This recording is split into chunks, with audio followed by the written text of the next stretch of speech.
स्वामी जी, मैं चाहती हूं कि मुझे आपके जैसा एक बेटा हो। मैं आपसे शादी करना चाहती हूं। आपको मुझसे एक बेटा चाहिए, तो उसके लिए शादी करने की क्या जरूरत है? 9/11 को हम किस लिए याद करते हैं? किस लिए करते हैं? हाँ, इसको हम Osama bin Laden, World Trade Center के धमाके, टकराते हुए एयरप्लेन के लिए याद कर, डरा देने वाली तारीख है। पर 9/11 की यह तारीख गर्व से सर को ऊंचा कर देने वाली तारीख भी है, जब स्वामी विवेकानंद शिकागो में brothers and sisters of America नाम का वो सुंदर सा प्रवचन उन्होंने दिया। 7,000 लोगों ने खड़े होकर के मिनटों तक, कई मिनटों तक गड़गड़ाहट के साथ तालियां बजाई। भारत के एक युवा सन्यासी भारत के विश्व गुरु के रूप में भारत को स्थापित करने के लिए गए। ये है वो स्वामी विवेकानंद। 9/11 को हम न्यूयॉर्क के लिए नहीं, शिकागो के लिए जानेंगे। आतंकवाद के लिए नहीं, धर्म संवाद के लिए जानेंगे। लादेन के लिए नहीं, नरेन के लिए जानेंगे। कौन है ये नरेन? ये वही है नरेंद्र नाथ दत्त, यानी कि नरेन यानी कि स्वामी विवेकानंद। नमस्कार, विवेक बिंद्रा बोल रहा हूं, फाउंडर एंड सीईओ बड़ाबिजनेस.com। ऐप तो डाउनलोड करी होगी अपने, बड़ा बिजनेस। बहरहाल 12 जनवरी 1863 का आपका जन्म हुआ। सारे शास्त्रों को आप पहचानते हैं। नेशनल यूथ डे के रूप में मनाया जाता है वैसे इनके जन्मदिन को। खड़ा होकर के आज पावरफुल वीडियो देने वाला हूं आपको। वेद, उपनिषद, भगवद गीता, रामायण, महाभारत, पुराण सब याद था, कंठस्थ था इनको। रामकृष्ण मिशन की इन्होंने स्थापना करी सोशल सर्विसेज के लिए। स्वामी विवेकानंद, आपको मालूम है, जमशेदजी टाटा के गुरु भी थे। कुछ ऐसी कहानियां बताऊंगा आज आपको स्वामी विवेकानंद। मैं इतना उत्साहित हूं आज श्रील प्रभुपाद के बाद, जो इन्होंने इस्कॉन की स्थापना करी, जिन्होंने पूरे विश्व में भगवद गीता लेके गए। उनके अलावा स्वामी विवेकानंद, जो पूरे विश्व में हिंदू, हमारे देश की संस्कृति, हमारे देश को पूरी दुनिया में पहुंचाया। स्वामी विवेकानंद बचपन में थोड़े शैतान थे। माता पिता, बचपन से शुरू करते हैं ना, माता पिता उन्हें बोलते थे, इतना खेलता रहे, इतना शैतान है, हाँ, नरेन नरेन नरेन नरेन। और ये क्या है, चंपा का पेड़ इनके घर के आंगन में हुआ करता था। उस पे उसका टहनी थोड़ी कमजोर होती है, ये उस पर लटकते थे। समझाएं तो मानते नहीं थे। सारे दोस्त इनके उस पर लटकते थे। तो एक दिन पिताजी ने बुलाया, बोला कोई चाल चलता हूं। उन्होंने बुलाया, नरेन इधर आओ। सारे दोस्तों को बुलाया, बोला ये चंपा के पेड़ पे ना एक भूत पिशाच रहता है, और अगर कोई यहां पे इसकी डाली को तोड़ेगा तो वो आपकी गर्दन को मोड़ेगा। डाली को तोड़ेगा वो गर्दन को मोड़ेगा, डाली को तोड़ेगा वो गर्दन को मोड़ेगा। सारे बच्चे घबरा गए, अरे चंपा के पेड़ पे भूत है, डाली को तोड़ेगा वो गर्दन को मोड़ेगा। घबरा गए, सब भाग गए। नरेन यानी कि स्वामी विवेकानंद अगले दिन जाके फिर खेलने लगे। फिर जाके उसी पेड़ पर लटक गए। बच्चों ने बोला, तेरी गर्दन को तोड़ेगा, तू डाली को तोड़ेगा वो तेरी गर्दन को मोड़ेगा। स्वामी विवेकानंद क्या बोले, इतना दिन से खेल रहे थे ना, अगर कोई भूत होता अब तक गर्दन तोड़ गया होता। ये पापा बेवकूफ़ बना रहे हैं हमारे को। इतने एक्स्ट्राऑर्डिनरी एथिक्स थे इनके कि एक दफ़ा रामकृष्ण परमहंस, जो इनके अपने गुरु थे, उन्होंने इनसे कहा कि इनको, इन्हीं सारे शिष्यों को बोला, सारे बच्चों को बोला कि अपने अपने घर से सबको एक मुट्ठी चावल चोरी करके लाना है, पर शर्त यह है कि उन्हें कोई देख ना ले। अगले दिन सारे बच्चे एक मुट्ठी चावल, कोई देख ना ले, चोरी करके ले आए। स्वामी विवेकानंद खाली हाथ आए। उन्होंने कहा, भाई तुम खाली हाथ क्यों आए? बोले, गुरुजी आपने कहा था मुट्ठी चावल तब चोरी करना जब कोई देखे नहीं, पर मैं देख रहा था कि भगवान तो मुझे हर समय हर जगह से देख रहे हैं, क्योंकि वो सर्वव्यापी हैं। बड़े ज़बरदस्त एथिक्स थे इनके बचपन से ही, बड़े केयरिंग, कंसर्न्ड और कंपैशनेट थे। स्वामी विवेकानंद के पिता का जब देहांत हो गया, इनका फाइनेंशियल बैकबोन पूरी तरह से टूट चुका था, परिवार पूरी तरह टूट चुका था, गरीबी में डूब गए थे। पिता के देहांत पर इतनी गरीबी हो गई थी, पर कई बार घर में खाने के लिए जब बहुत थोड़ा होता था तो ये घर आकर के झूठ बोलते थे कि मैं तो आज किसी भोज पे गया था, मेरे को हो इतना पकवान खिलाया मम्मी, मजा आ गया। और माँ को बोलते थे आप खा लो ये खाना, और कई कई दिन तक घर पे खाते नहीं थे, क्योंकि सबका, इनका ना बचपन से ही मन के अंदर ये फीलिंग थी कि मुझे सबकी सेवा करनी है। इनका फोकस बड़ा फैल्कन लाइक था। एक कथा तो मैं इनकी बता चुका हूँ कि पूरी की पूरी शादी की बारात निकल गई थी, ये पढ़ते रह गए, इनको पता ही नहीं चला यहाँ से बारात निकल गई। लोग पूछ भी रहे थे बारात गई, बारात, कुछ नहीं पता चलता है, ऐसा फोकस था इनका, इतना भयंकर फोकस। एक दिन ऐसा हुआ कि ये बेहोश मिले अपने कमरे में। लोगों ने पूछा, भाई क्या हो गया, क्या हो गया, क्या हो गया? पानी डाला, उठाया इनको, ऐसा ऐसा ऐसा ऐसा हिलते हुए, झटका देते हुए खड़े हुए। तो पूछा क्या हुआ? बोला कुछ नहीं, मैं तो पढ़ रहा था। तब पता चला ये 3 दिन 3 रात से पढ़ रहे थे।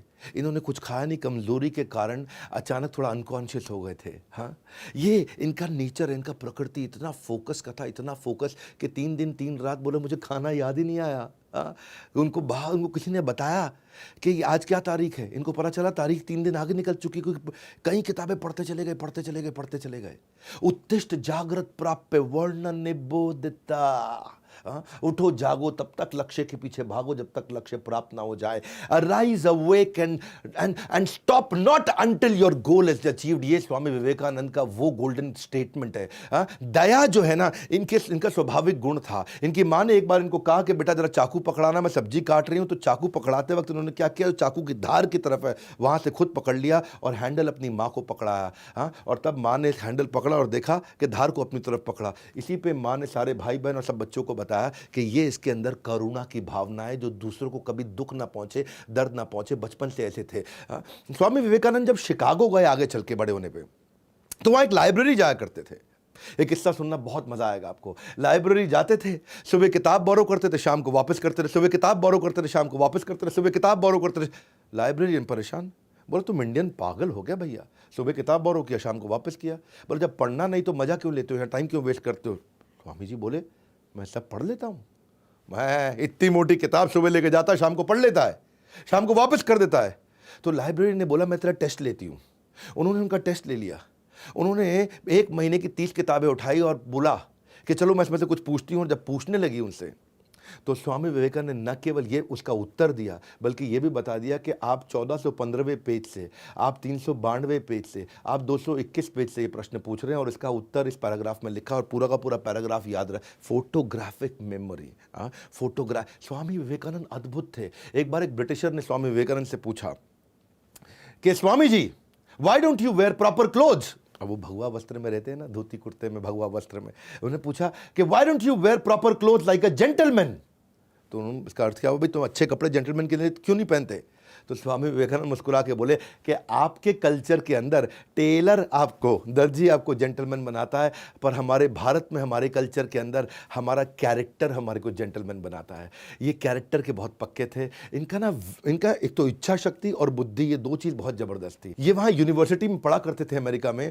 और एक दिन जब कैफेटेरिया में कुछ खाने गए तो थाली में भोजन लिया, जाकर के बैठ गए टेबल पे। जैसे ही टेबल पे बैठे तो वहाँ उनका एक प्रोफेसर बैठा हुआ। वो अंग्रेज प्रोफेसर इनसे चिढ़ता भी था, बहुत चिढ़ता था। हाँ, तो जैसे ही अंग्रेज प्रोफेसर ने देखा कि ये स्वामी विवेकानंद आके बैठ गया है, तो एकदम बोला वो, pigs don't sit next to sworn.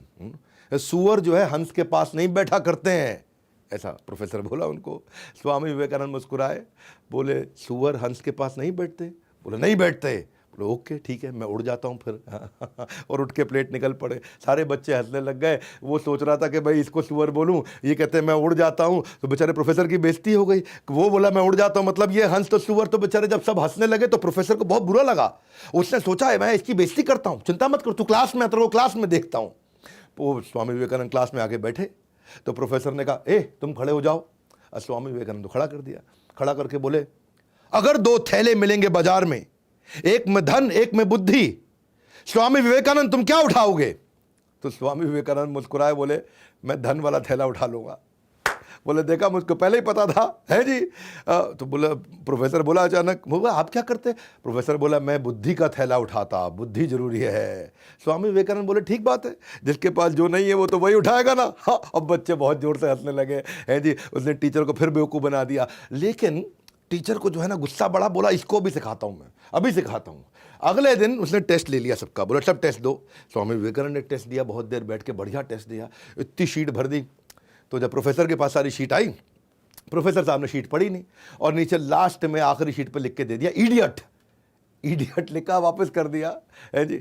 Swami Vivekananda ने देखा कि भाई ये प्रोफेसर ने पढ़ा नहीं है और नीचे लास्ट में इडियट लिख दिया है। तो वापस गए प्रोफेसर के पास, बोले प्रोफेसर साहब, हाँ गुरुजी, आपने जो है साइन करके अपना नाम तो लिख दिया लेकिन मेरे को मार्क्स तो दिया ही नहीं। तो वो इडियट बता दिया कि आपने अपना, इतना तेज थे स्वामी विवेकानंद, इतना तेज थे कि प्रोफेसर बोले इडियट लिखा तो आपने साइन कर दिया मतलब। सो स्वामी विवेकानंद का मानना था कि अगर आप अपने आप को कमज़ोर मानोगे तो आप कमज़ोर हो जाओगे, और अगर अपने आप को शक्तिशाली मानोगे तो आप शक्तिशाली हो जाओगे। मानसिक रूप से बहुत बुद्धिमान, अलग ही प्रकार के टिट फॉर टैट करने वाले, क्योंकि अंग्रेज लोग चिढ़ा करते थे उन दिनों भारतीयों से। तो एक दिन ट्रेन में जा रहे थे और जब स्वामी जी ट्रेन में जा रहे थे तो थोड़ा बर्थ होती है ट्रेन की, जहाँ बेड जैसा होता है, उस पर लेट गए, उनकी आंख लग गई। तो बाजू में अंग्रेज बैठा था। अंग्रेज ने देखा ये स्वामी जी बैठे, चिढ़ते थे उनसे वो, तो उनका जूता उतारा, निकाल करके खिड़की से बाहर फेंक दिया। अच्छा, स्वामी जी ने देख लिया कि खिड़की से बाहर फेंका, पर वो कुछ बोले नहीं। और अंग्रेज भी देखा स्वामी कुछ बोल नहीं रहा है, तो अंग्रेज को लगा इसको अंग्रेजी आती नहीं होगी या मुझसे डर गया है, तो ये कुछ बोल नहीं पा रहा है मेरे आगे। स्वामी जी चुपचाप लेटे रहे। थोड़ी देर में अंग्रेज को भी नींद लग गई। जब अंग्रेज को नींद लगी तो स्वामी जी ने जो है उठे, उनका हैट और अंग्रेज का कोट उठा करके खिड़की से बाहर फेंक दिया। जब अंग्रेज उठा तो देखा भाई हैट कोट कहीं मिल नहीं रहा, तो बोले स्वामी जी आपने मेरा हैट कोट देखा है? बोले हाँ देखा है। बोले कहाँ है वो? बोले वो मेरे जूते ढूंढने गए हैं।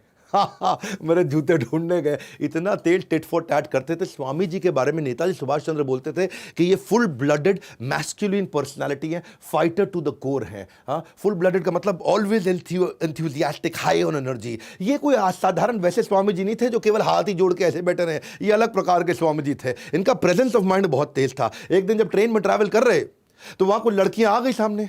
लड़कियों ने देखा कि गेरुए वस्त्र में साधु बैठा है, बेवकूफ होगा, इसको कुछ बेवकूफ बनाते हैं। उन्होंने देखा कि स्वामी विवेकानंद ने बहुत बढ़िया घड़ी पहनी है, इतनी बढ़िया घड़ी तीनों लड़कियों की नज़र थी। तो उन्होंने स्वामी जी को बोला, ए स्वामी अपनी घड़ी उतार के दे दो, नहीं तो यहीं चिल्लाएंगे कि तुम हमको छेड़ रहे थे। तो स्वामी विवेकानंद चुप रहे। उन्होंने अनसुना कर दिया, ए स्वामी तुमको बोल रहे हैं घड़ी उतार के हमको दे दो। अंग्रेजी में बोला, मैं ऐसे बोल रहा हूँ, घड़ी उतार के दे दो, नहीं तो हम यहां शोर मचा देंगे कि तुम हम पे, हमारी इज्जत पे हाथ डाल रहे थे, तुम हमको छेड़ रहे थे। स्वामी जी जो है चुपचाप बैठे रहे। तो जब उन्होंने थोड़ा और आगे जाकर के बोला, स्वामी जी बोले हाँ। तो लड़कियां बोली अब क्या करें, हाँ जी कैसे समझाएं इसको? स्वामी जी बोले हाँ। और लड़की अच्छा पढ़ लेता है, बोल नहीं पाता, सुन नहीं पाता। उन्होंने लिख के दे दिया कि भैया सुनो, मेरी अपनी घड़ी उतार के दे दो, नहीं तो सबको बता देंगे तो हमको छेड़ रहे हो। स्वामी जी ने जैसे ही पर्चा लिया, जेब में रखा, बोला अब पुलिस को बुला लो, अब संभाल लूंगा। तो बहुत तेज थे वो कि जो लिखे तो मैं ले लिया, घड़ी उतार के दे दो। ये स्वामी जी का जो है ना प्रेजेंस ऑफ माइंड, ये कमाल का था। इनकी फोटोग्राफिक मेमोरी थी। एक दफ़ा इनको समुद्री जहाज से जब अमेरिका में जा रहे थे तो ये और इनका दोस्त जो कप्तान जहाज चला रहा था, कप्तान से बोले कि भाई साहब आप अखबार नहीं पढ़ रहे हैं तो आपका अखबार हम पढ़ लें थोड़ी देर के लिए। तो कप्तान बोला पढ़ लो, लेकिन मुझे वापस चाहिए क्योंकि मैंने अभी तक पढ़ा नहीं है। स्वामी जी बोले ठीक है। स्वामी जी लेके अखबार अपना पढ़ने लगे। स्वामी जी ने फट से अखबार पढ़ लिया 15 मिनट में। पढ़ने के बाद उनका दोस्त बोला स्वामी जी का कि भाई मैं भी पढ़ लूँ। बोला आप भी पढ़ लो। तो वो भी पढ़ने लगा। वो पढ़ने लगा। समुद्री जहाज में चल रहे थे तो हवा तो बहुत तेज़ चलती है। अचानक इतनी तेज़ हवा चली कि अखबार छूट के निकल के समुद्र में गिर गया। और कप्तान को आया बहुत गुस्सा, तुमको कहा था पागल स्वामी, तुमने अखबार मेरा उड़ा करके समुद्र में फेंक दिया, मुझको पढ़ना था। स्वामी जी बोले नाराज मत होइए, कोई बात नहीं। क्यों नाराज ना हूं, मेरा अखबार चला गया। नहीं कोई बात नहीं, नाराज मत होइए, जरा कोई कॉपी पेन पड़ा है? तो कॉपी पेन दिया। तो स्वामी जी गए, आधा घंटा कुछ लिखते रहे। यहाँ कप्तान खुंदक खा रहा था, स्वामी जी आधा घंटा कुछ लिखते रहे। कप्तान खुंदक खा रहा था, स्वामी जी लिखते रहे। थोड़ी देर बाद स्वामी जी आए, ये लीजिए पूरा अखबार आपको लिख के दे दिया। स्वामी जी ने एक एक शब्द अखबार का पूरा वर्ड टू वर्ड लिख के दे दिया। उसकी बुद्धि चकरा गई। वो बोला उसने उतर करके वहाँ चेक किया, बोला चेक कर लेना, पूरा वर्ड टू वर्ड पूरा अखबार छाप दिया स्वामी जी ने वहाँ पे। ऐसी फोटोग्राफिक मेमोरी थी। और वहीं पे कप्तान ने बोला कि ऐसा मैनिफेस्टेशन सुपर ह्यूमन पावर का ये ब्रह्मचार्य से आता है, लेकिन केवल ब्रह्मचार्य से नहीं आता, ये व्यक्ति अद्भुत है। ये कैप्टन थे शिप के जिन्होंने वैलिडेट किया, जाके न्यूज़पेपर को चेक करने के बाद ये स्टेटमेंट दिया उनके बारे में। स्वामी जी एक अद्भुत व्यक्ति थे। ये इन्होंने दुनिया भर में कम्युनिटी, इंडियन कम्युनिटी को पॉपुलर बनाया, पावरफुल बनाया। जो हमारी वैदिक संस्कृति थी उसको जाके पॉपुलर बनाया, पावरफुल बनाया। एक शिकागो में एक कॉन्फ्रेंस थी 1893 के अंदर। इनको जब इनवाइट किया गया, उस धर्म संवाद के लिए जब इनवाइट किया गया, तो सबको बताया गया कि ड्रेस कोड क्या है, फॉर्मल सूट टाई शर्ट, सब आके धर्म संवाद करने वाले। स्वामी जी धोती कुर्ते में पहुंच गए। अमेरिकन को बुरा लगा, अरे बोला था सूट टाई पहनने के लिए। स्वामी जी बोले नहीं मैं तो ऐसे ही आता हूँ। मुस्कुरा दिए। तो उन्होंने क्या किया, स्वामी जी को पहले बोलना था, उनका नंबर कर दिया आखिरी। सबको दिए 10-10 मिनट बोलने के लिए, स्वामी जी को दिए 2 मिनट बोलने के लिए। और बोले सोचे कि ये धोती कुर्ते में आए, कोई वैसे ही नहीं सुनेगा, और जब आखिरी के 2 मिनट बचेंगे तो लोग उठ के निकल लेंगे, इसको वैसे ही कोई नहीं सुनेगा। तो चाहते थे कि स्वामी विवेकानंद की बेइज्जती हो जाए। बहरहाल स्वामी विवेकानंद जब आखिरी के 2 मिनट इनको दिए गए, वो स्टेज पे गए, इधर देखा उधर देखा, गहराई से उन्होंने जब वो फेमस स्पीच अपनी शिकागो की दी, तो ये वो स्पीच है जो स्पीच लोगों ने सुनते ही खड़े होकर के बीच बीच में तालियां बजानी शुरू कर दी। कोई उठा नहीं, 2 मिनट नहीं, 10 मिनट नहीं, 20 मिनट नहीं, आधा घंटा नहीं, 1 घंटा नहीं, जबकि सब 10 मिनट बोले, ये 1.5 घंटा तक वहां बोलते रहे। पिन ड्रॉप साइलेंस, ताली बजती शांति हो जाती, ताली बजती सन्नाटा हो जाता, ताली बजती सन्नाटा हो जाता। ये वो 1.5 घंटे की स्पीच है जो आज भी पूरी दुनिया जिसके लिए स्वामी विवेकानंद को याद करती है। और खत्म होने के बाद पूरा का पूरा स्टेडियम 8000 लोगों के साथ में खड़े होकर गड़गड़ाहट तालियां बजाता चला गया। विश्व धर्म संसद में स्वामी विवेकानंद का सबसे महान वक्ता थे वहां पे। और न्यूयॉर्क हेराल्ड ने कहा, उन्हें सुनने के बाद लगता है कि जिस देश में इतने विद्वान और बुद्धिमान लोग रहते हैं उस देश में मिशनरी को भेजना, क्रिश्चियन मिशनरी को भेजना मूर्खतापूर्ण होगा। ये न्यूयॉर्क हेराल्ड ने बोला, उनका सबसे बड़ा अखबार हुआ करता था। न्यूयॉर्क क्रिटिक ने कहा कि कई विद्वानों का भाषण अच्छा था, लेकिन हिंदू साधु स्वामी विवेकानंद के भाषण के आगे कोई टिक नहीं पाया। ये थे स्वामी विवेकानंद। रविंद्रनाथ टैगोर कहते हैं कि अगर इंडिया को जानना चाहते हो तो स्वामी विवेकानंद को पढ़ लो। इन्होंने भारत को जाकर रिप्रेजेंट किया पार्लियामेंट ऑफ रिलीजन में, शिकागो 1893। वेस्टर्न वर्ल्ड ने इंडिया को अथॉरिटी एक्सेप्ट किया धर्म के रूप में, ये पहली बार हुआ था। लेकिन क्या है, इंडिया आज भी कि ये देश की कम्युनिटी को पूरी दुनिया तक पहुंचाया, ये देश की कम्युनिटी को पूरी दुनिया को समझाया कि हमारी वैदिक धर्म की कम्युनिटी क्या है। बड़ा बिजनेस में मैं बिजनेस की कम्युनिटी को पहुंचाना चाहता हूं। स्वामी विवेकानंद हमारे आदर्श हैं, इसी भक्तिवेदांत स्वामी श्रील प्रभुपाद हमारे आदर्श हैं। हम चाहते हैं कि हम ये इंडियन बिजनेस कम्युनिटी को लेकर के जाएं, इसलिए मैंने भी प्रयास किया है और आप सब लोगों ने इतना साथ दिया। इंडिया की पहली नेटवर्किंग प्लेटफॉर्म मैंने बिजनेस का बनाया है। मैं Facebook, LinkedIn, YouTube, Twitter, Instagram, ये सब है सोशल मीडिया, लेकिन बिजनेस का मीडिया कहां है, बिजनेस का सोशल मीडिया कहां है? आज बिजनेसमैन, एंटरप्रेन्योर, इन्वेस्टर, स्टार्टअप, सारे प्रोफेसर, सोलोप्रेन्योर, उनके लिए मैंने एक ऐप तैयार करी है, बड़ा बिजनेस। यहां लोग आते हैं, फेसबुक की तरह ही पोस्ट करते हैं, लिंक्डइन की तरह पोस्ट करते हैं। हजारों लाखों लोगों ने ऐप डाउनलोड करी है, लाखों लोग रोज आते हैं, बिजनेस का कंटेंट वहां डालते हैं, बिजनेस की कंटेंट पे बात करते हैं। MSME, SME, subject matter expert सब आते हैं, सब skill, technology, digital marketing, investing, manufacturing, इन सब पे खूब चर्चा होती है, एक दूसरे से दोस्त बनते हैं। वैसे ही फेसबुक चलता है। आप सबको बताना चाहता हूं मैं आगे और कहानियां सुना रहा हूं स्वामी विवेकानंद की, लेकिन उससे पहले आपको बता दूं, ऐप जरूर डाउनलोड कर लेना आज के आज, अभी के अभी, इस वीडियो को समाप्त होते ही।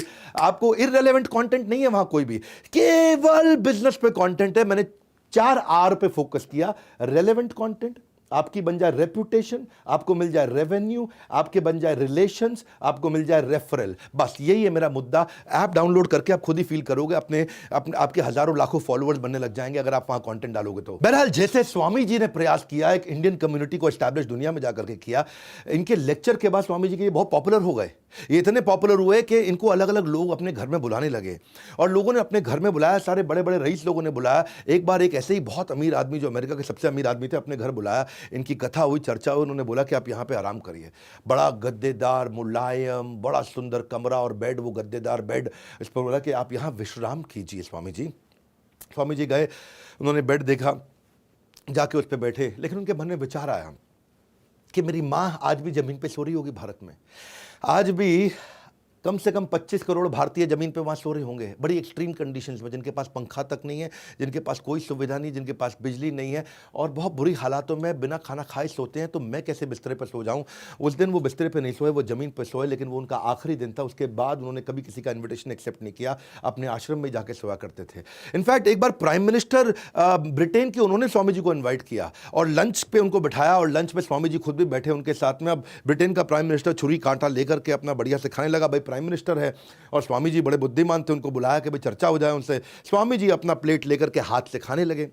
तो प्राइम मिनिस्टर उनकी तरफ देखा, उसको बड़ा बुरा फील हुआ, यार हम छुरी कांटे से खा रहे हैं यहाँ पे, अपने चम्मच से खा लो कम से कम, तुम छुरी कांटे से नहीं खा सकते। पर स्वामी जी अपना हाथ से खाए चले जा रहे हैं वहाँ पे, उनको बड़ा फील हो गया। तो उन्होंने से पूछ लिया कि आप इंडियंस इतने मॉडर्न एनवायरनमेंट के अंदर अभी भी हाथों से ही खा रहे हैं, ये क्या तरीका हुआ? तो स्वामी जी ने जवाब दिया अंग्रेजी में, because no one has used my hands before to eat. क्या अर्थ हुआ इसका?